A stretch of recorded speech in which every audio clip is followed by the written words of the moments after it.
कढाई ठेवलेली आपण कांद्याची पात छान अशी कट करून घेतलेली, त्यामध्ये बघा लसूण टाकून घेतलेलं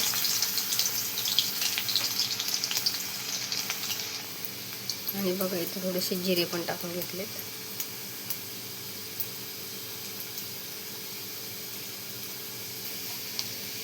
आणि जिऱ्याच्या नंतर बघा मिरच्या टाकून घेतलेल्या आहेत. मिरच्याच्या नंतर टमाटर टाकून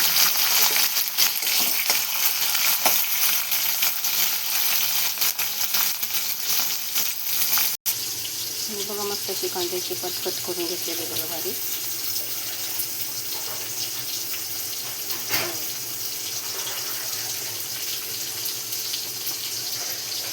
आणि त्याला टाक मस्त असं धुवून घेऊया आपण बघा कांद्याची पात बघा. आणि बघा मस्त आपला कांदाने टाकला, टमाटो मिरच्या लसूण यानं झाला आपण पात टाकून घेऊया.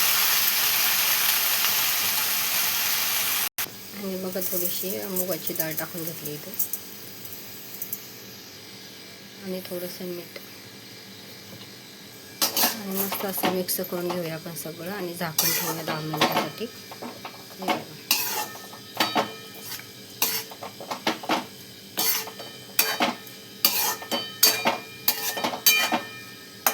अशी कांद्याची पात अशी मस्त आपली झाली होईल बघा. आता झाकण ठेवून घेऊ आपण डाळ शिजण्यासाठी.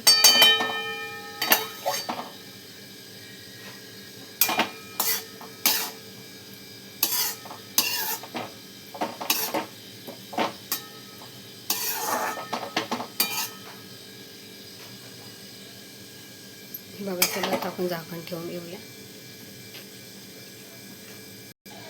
आणि बघा आता आपली मुगाची डाळ पण शिजन, आता थोडीशी झाकण ठेवलेली आपण. टमाटर पण आपली पात पण छान होईल. अशी मस्त पात डाळ झाकण ठेवते आता मस्त झाकून ठेवल्याच्या नंतर.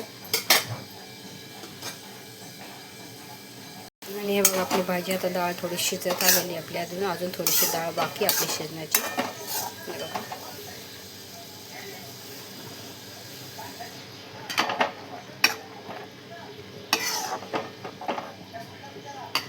हे बघा थोडीशी अजून डाळ शिजायची बाकी आहे. पाणी पण आता डाळीमध्ये आपण चला अजून 5 मिनिटांनी बघूया कशी होती आपली याची भाजी कांद्याची पात.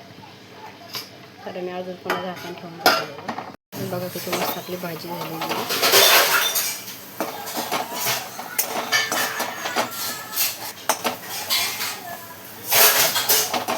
बघा अशी मस्त आपली झालेली आहे बघा कांद्याची पात. चला आपण आता भाजी काढून घेऊया. इथं अशी भारी झालेली आहे बघा.